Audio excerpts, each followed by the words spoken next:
What's up, guys? Welcome to the Unstuck Podcast. And today we're talking about, is it worth trying to get men to heal? Let me make sure that I'm in a relaxed position because this is going to be good. Okay, so is it worth trying to get men to heal? Absolutely. Is it easy trying to get men to heal? No, but I want to shine some light on something.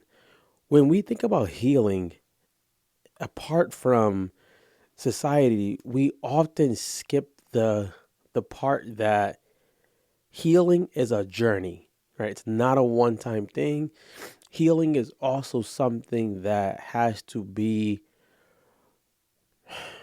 welcomed by the person, right? No person is going to just heal on their own. It's not like if you get like a scrape on your body or something like that, where over time it would just heal, or like maybe like a fracture, something like that. Inner healing, that's the healing we're talking about, takes time, it takes layers, and it takes the person welcoming that. Now, I'm just going to just give you why I think it's harder at times to see men heal, and then you guys can go ahead in the comments and let me know your ideas. Number one, I think most men don't ever feel seen. I'm not saying all, but I think in general, most men don't feel seen. Number two, I don't believe most men feel that they're heard. I believe they know someone's listening but heard. Stephen Covey wrote the book Seven Habits of Highly Effective People, and in the book he talks about seeking to understand, then to be understood. So I don't believe most men are actually heard. And then number three, I don't believe people give men enough time to get to the place where they actually want to heal. I'm always reminded when I think about healing with men as like um, a villain and a hero. It could be any given story. Let's use the Dark Knight Rises, for example. I'm probably gonna go watch that movie in a couple of seconds because I love it. Dark Knight Rises, right? You get two people. You get Batman and you get Bane in this movie. They're both men, and they're both actually from the same team, tribe, or community called the League of Shadows. They're from this master called Razagor. Now they're both from this this person, both from the same community, but they both have two different experiences. Two different things have happened to them, or how they start to see life has happened differently. Now, everyone knows Batman because he's the hero. Everyone's seeing him conquer, seeing him fight the bad guys. They're seeing him do all of these mighty things. So they praise him for that, and they actually they praise him for that, and they want him to keep doing those things until he stops. He stops, and all of a sudden, no one's seeing him anymore. So everyone's now they're just talking junk about him, and all sorts of things. You can see right there that even in this story of a superhero, he was once like popping, he was once seen, once like in the light. As soon as he left, people just write him off.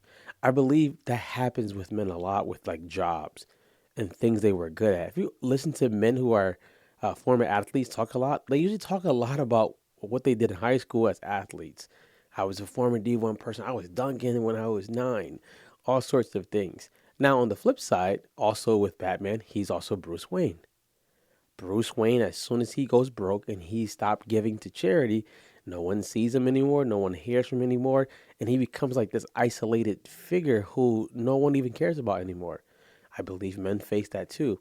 Now, on the flip side, we have the guy Bane. Bane is a villain in the story, but in the whole grand scheme of things, he's a man facing the same things. He makes a statement, and I'll get back into how I see how we can help men healing. He makes a statement in the beginning of the movie. He says, "No one cared about who I was until I put on the mask. No one cared who I was until I put on the mask," which basically means until I started causing trouble or started causing ruckus, nobody cared about who I was. We see a lot in society that men are having to compare themselves with men on social media, men who are only doing big things, and after a while will start to wear on a man. It will start to wear him to think that, hey, I'm not worth anything, and if he doesn't think he's worth anything, we can throw the whole healing thing out of the window. So, how do we get to a point where we actually can see men heal, can see men have emotional breakthrough and be whole again? Number one, we have to start looking at people as people and not machines. You are a person not just for what you're productive doing or what you do for the world, but just as a person, you are a person and you're valuable. I think at times we usually only put people in this category as this is Drew, the trainer. This is Jason, the block. This is Kim, the block. We put people in these categories and we categorize them by what they can do, not who they are. So we have to start seeing men as machines. Number two, and I don't want to use the word because it gets so overcrowded, safe spaces. We have to put men in environments where they are encouraged and empowered to open up versus told they should open up. By now, you probably know if you tell a man what he has to do, he's probably not going to go do it. But if he's in an environment where he's empowered and encouraged to do that, it's a lot easier. What would an environment like that look like? Hey, maybe we're all getting together to go start watching a football game, right? And then we have a 10-minute talk after. It has to be something where the bonding can first be something that they can be vulnerable about. That's not something that's digging immediately. Football game, fitness, something that we do. It can be a book club, whatever you want to think that thing could be that would get men to even come.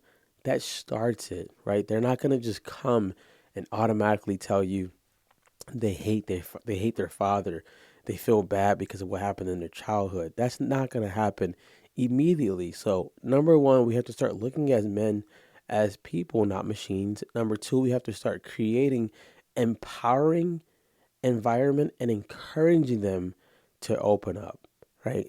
Open up may not be the deep thing at first, but I guarantee you, if you allow him to keep coming back and to keep talking, he will open up. Men will open up.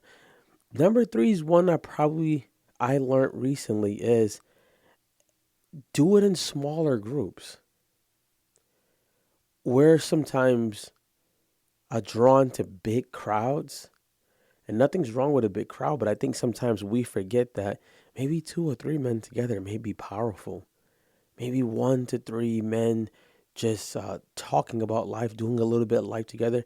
Maybe that can be powerful, and then you can bring on people. But if you get a room full of 50 men, it's going to be a little bit harder for them to open up at a deeper level. Possible, but a little bit harder.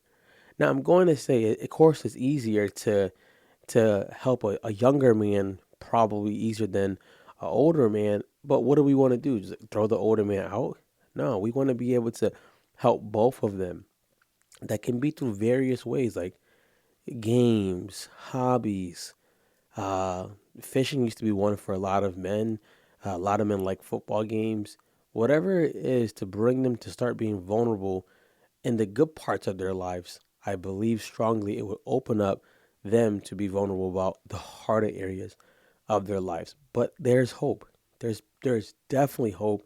And if we think there's not hope, then we might be part of that problem. So with that being said, visit us, drewcost.com. We do things to help men out, to help them heal, build a relationship with God, and build a relationship with their brothers. And we want to see men heal because men are going to help our families, our churches, our nation, and so forth. And they deserve it. Men deserve to heal. I think I have a hoodie on that says men deserve to heal. Be great, guys. I'm out of here.